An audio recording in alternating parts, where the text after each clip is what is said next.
is as a perfect political storm that had a congregation of events that just came together into an electoral aberration and made Donald Trump one of the luckiest candidates ever run for president.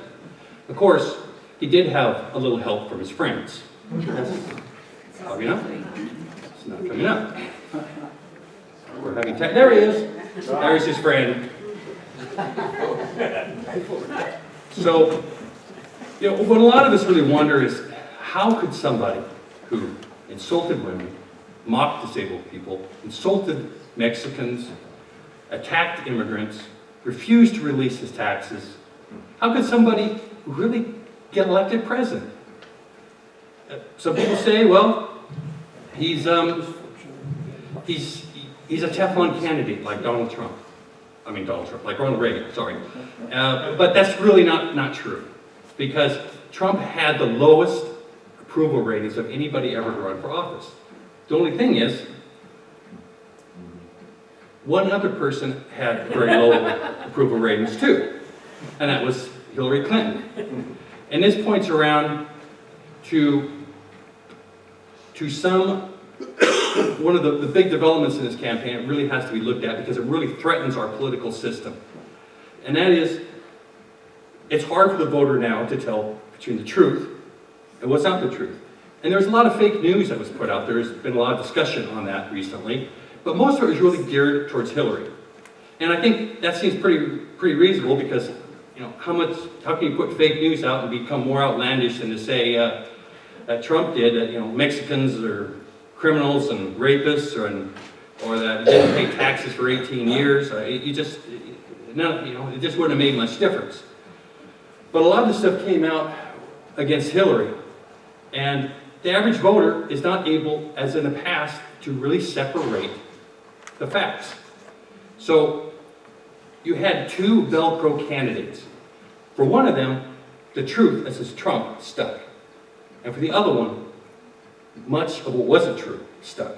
That's not to say she was perfect. She made many mistakes, such as in emails. But a lot of this other stuff stuck, and it just isn't in the nature of the average voter to go through and just keep researching and researching and researching and try to find out what all the truth is.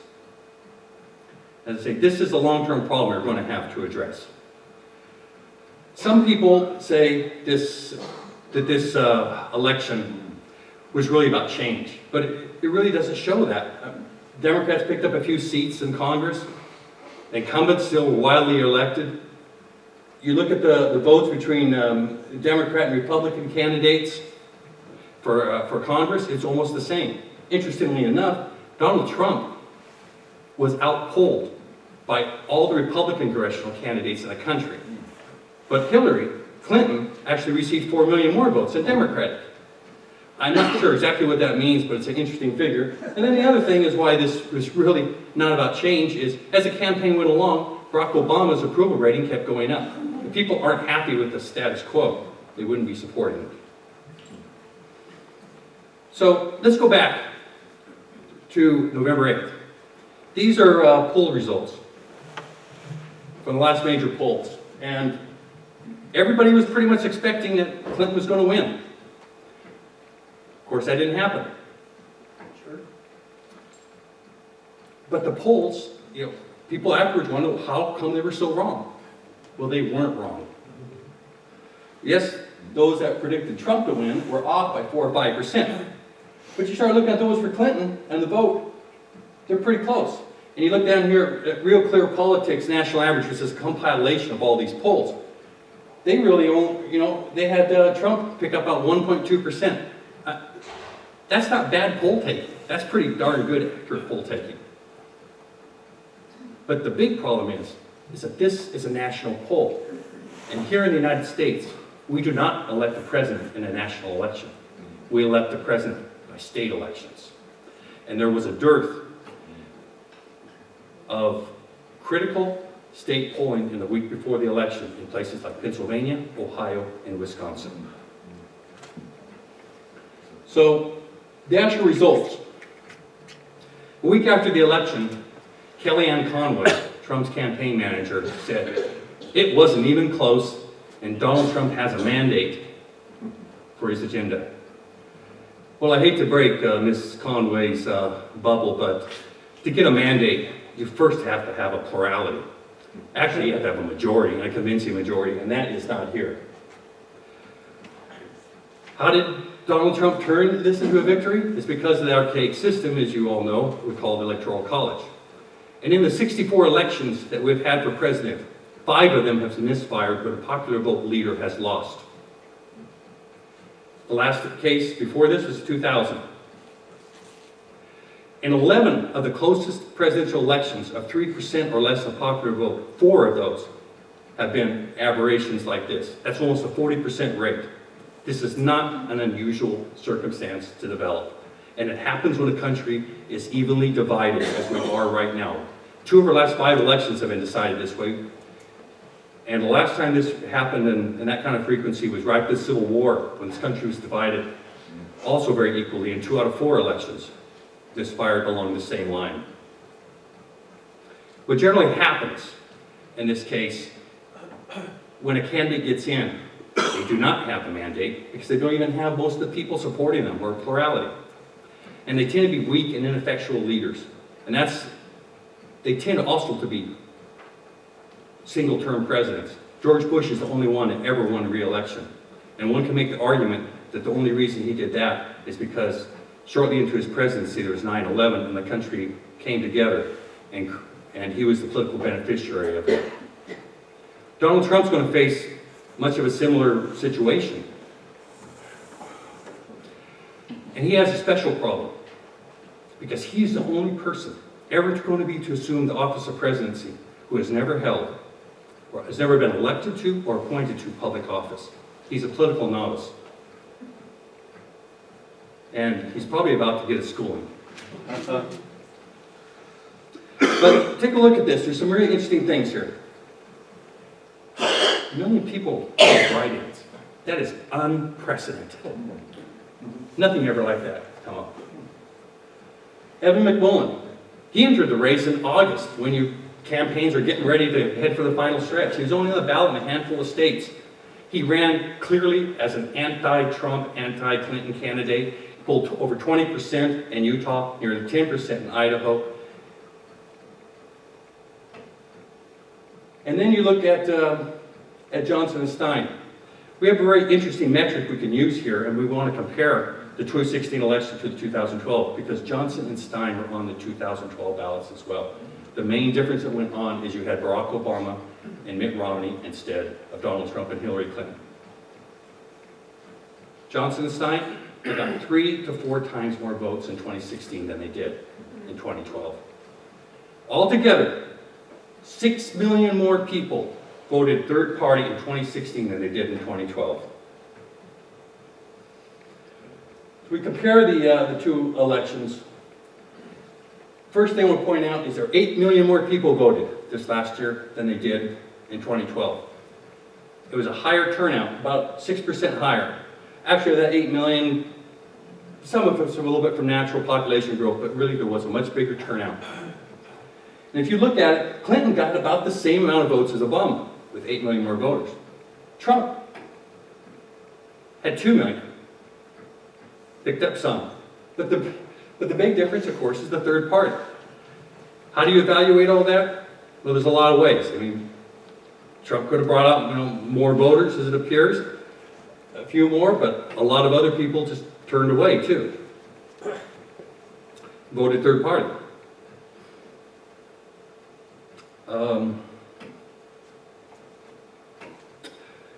There's also another interesting figure here, too. A lot of times, we go to vote, we don't always vote for every office. Usually it's maybe county office, state office, something like that. But quite often, people go and they vote. They feel obliged to vote, but they don't like the presidential choices. And the general rule is, you got about 1 million people who just skip the presidential part and go down to the other parts of the ballot. This year, there's another million. So in addition to the 6 million people who voted for third party, you had another million that just said, I can't vote for anybody here, I'm moving on. And that isn't just the total of third party and the total of this, that's a 7 million that was extra this election, which proves this election wasn't about a mandate, but really a lot more about disgust and among the typical voter and being unhappy with both of these candidates.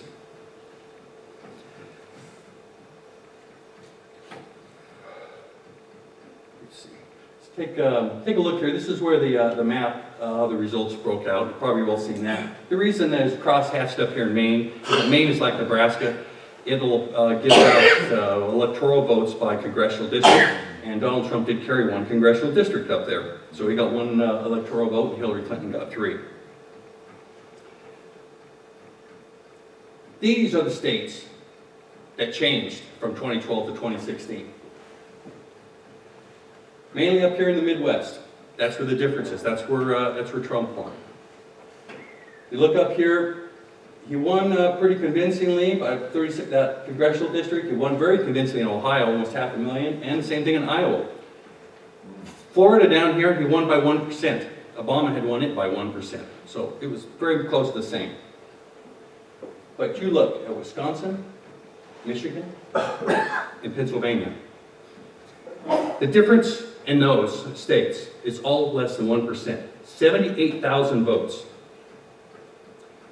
swung those states combined. 78,000 votes swung those 3 states of 47 electoral votes from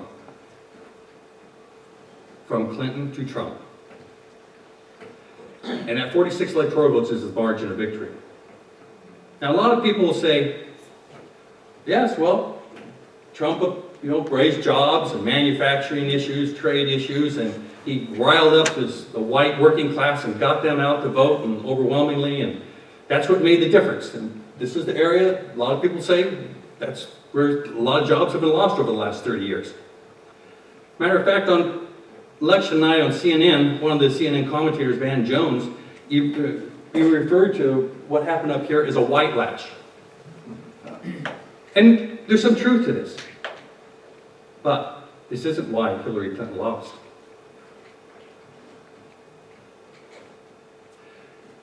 Pew Research did a study right after the election. And here's a breakdown on whites with college educations and those without a college education. Donald Trump got 67% of those without a college degree. It's your white working class. Seems to build upon that whole comment, doesn't it? Hillary Clinton only had 28%. That's a 39% gap. Case over, right? Well, not exactly. Because you have to look at this in a historical perspective. This is a trend that's been going on for some time. John McCain carried that same demographic over Barack Obama in 2008 by 18%. Mitt Romney carried it in 2012 by 25%. Yes, Trump jumped that up to 39. Maybe he had an extra 7 or 8%. Maybe he added 14% just on his own. But it's been a long-term trend going in that direction. This used to be a Democratic stronghold into there.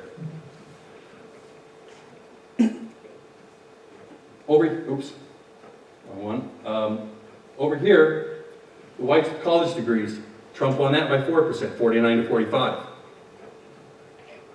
But that needs to be looked at too. Ever since these have been done in the since 1950s, have been testing this. No Democrat has ever won white college-educated voters, and that gap is closing. Mitt Romney won it by 14%. Yes. So between those two, though, is there a population demographic change with only about 25% of the people having college degrees and 75% of the population not having college degrees? I don't have that, but I'm going to kind of address that in a minute of how that meshes together. So it's like there's 1/4 here and 3/4. Well, it's not quite that way, but sort of. But we'll get to see how that fits in. Anyway, it's 4% is what Trump won this about. Romney won by 14. It hasn't been moving as quite as the direction the working class has. It's been up and down a little bit. McCain only won it by 4%, but it's been definitely trending in the way that this has been becoming a lot more Republican-oriented. So you combine these two together. This massive white working class and the split divide here among the white college-educated voters. How much more of the white vote did Donald Trump get over Mitt Romney? 1%. 1%. That big onrush of white working class voters, it may very well make a difference up there in Michigan, Wisconsin, and Pennsylvania, where you were less than 1%. It played a big critical role up there.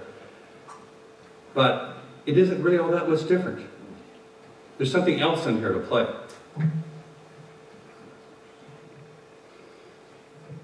And let's take a look by race.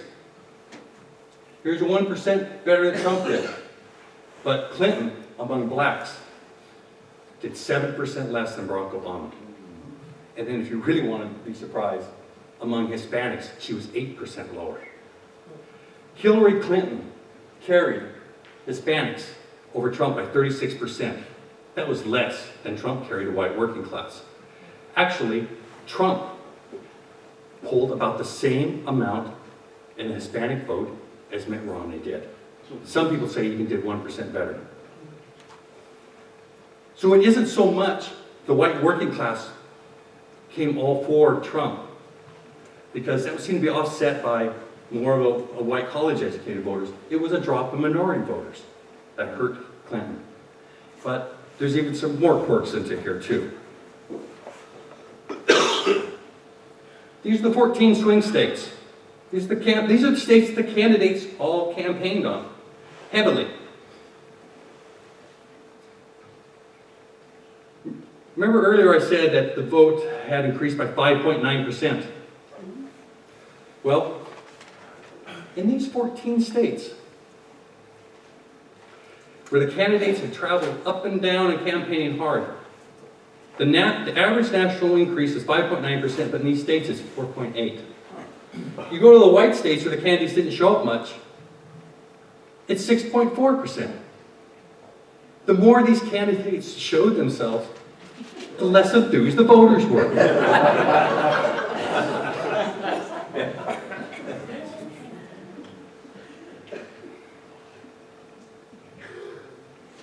So, let's look at voter turnout by state up here. This is kind of interesting, and you look up here in the Midwest. See these red ones? That's a voter turnout decline.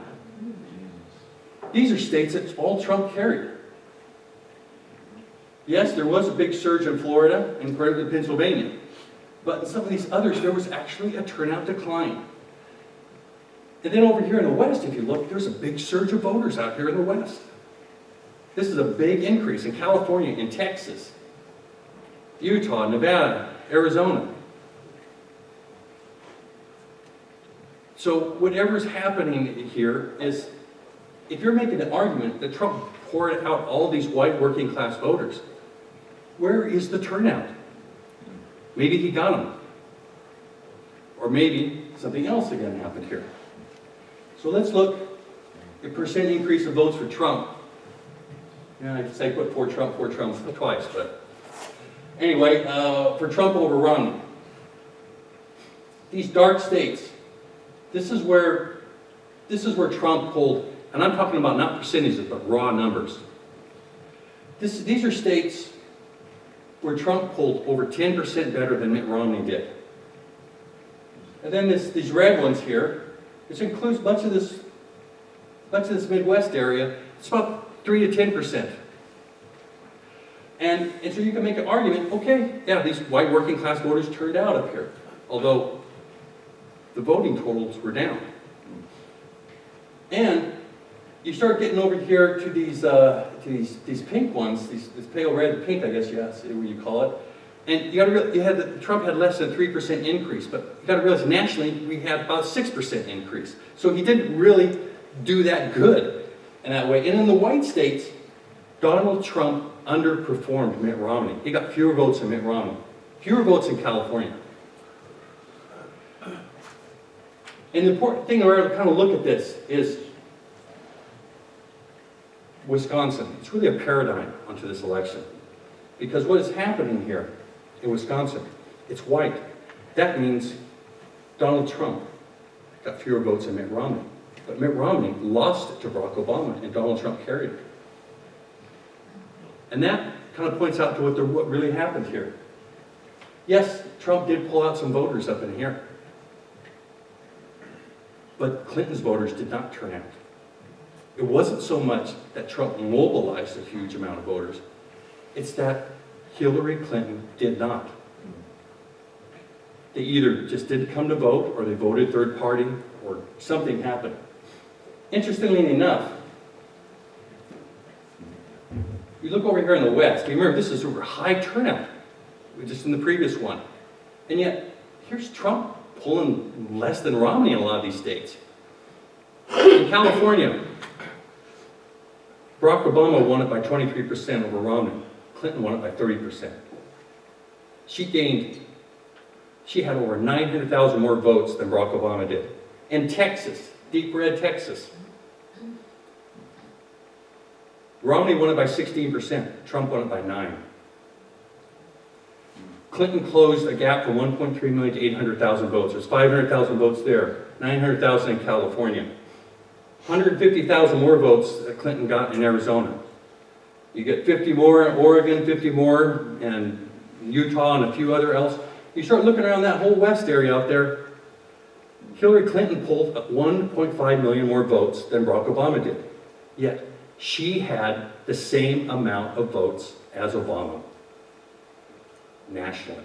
So that means she had to lose 1.5 somewhere. Right here.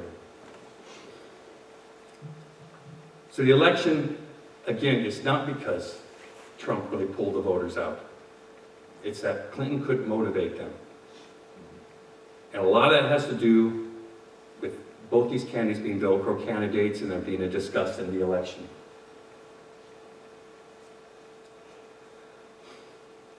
But as I say, the real reason Donald Trump won is here. It's not because Hillary Clinton's necessarily a bad person, because of that's the image that people had of her. But she really was a bad candidate. Because of the issues that came up, she could not address them. Back in 1952, Richard Nixon was vice presidential candidate in the Eisenhower ticket. Come around September, it was found out that there had been some financial improprieties going on. And he had been taking a few gifts and a few things, and there was a lot of talk about kicking him off the ticket. So he made a speech on television, which was the most widely watched television event up to that point. On that speech, he made a real emotional appeal, and he referred, to do that. Well, he was modest means, and he had grown up in a poor lemon farm in California, all that kind of stuff. And he said, well, just let the Republican Party know if I should stay on or not. And he basically ended it saying, he says, well, I'll give up all the rest of the stuff, but I'm not going to give up this dog that I was given. This dog was given to my daughters. Its name is Checkers, and that's the famous Checkers speech. But you see, Nixon handled that. And another candidate, like a Bill Clinton or even a Ronald Reagan, could probably have deferred away a lot of this. But Clinton never had her Checkers speech. And that is what really kind of haunted her through this whole thing. Plus things like this fake news that comes up. And surprisingly, 1 out of 7 people who really disliked Trump ended up voting for him. Apparently because they disliked Hillary even more. Of course, then we had the Electoral College quirkiness. And there's a political realignment taking part here too. We saw a little bit of it up in the Midwest, where voters are going more Republican, and you can see this happening in the West, including in places like Texas. But the problem going on there is that the gap is very wide, and the political realignment is a few generations away, while for the Republicans, up in the Midwest and some traditional Democratic strongholds that are turning a little more Republican, those states are actually now in play. So this kind of quirkiness we're seeing in the Electoral College, we're apt to keep seeing. The other problem, of course, is pointing out, is minorities just didn't turn out for Hillary. But there's one other impact in here too. And That has to do with the Bushes somewhat. Because you see, if Hillary would have been elected, then we would be going into 24 of the last 32 years where either a Bush or a Clinton was president. And Americans really don't care for political dynasties like that. That's probably one reason that brought Jeb Bush down in the primaries. And it probably is the back of mind of a lot of people saying that maybe they did want change. Not change of big things in Congress or whatever, but they wanted a fresher face in there. As disgusting for many voters that Donald Trump was, it was a different face. And when you're only talking about just fractions, 78,000 votes in this entire country making a decision, it doesn't take too many people to change their minds. And that is basically a perfect storm that developed for Donald Trump and rode into victory with this archaic electoral college system we have. Thank you very much.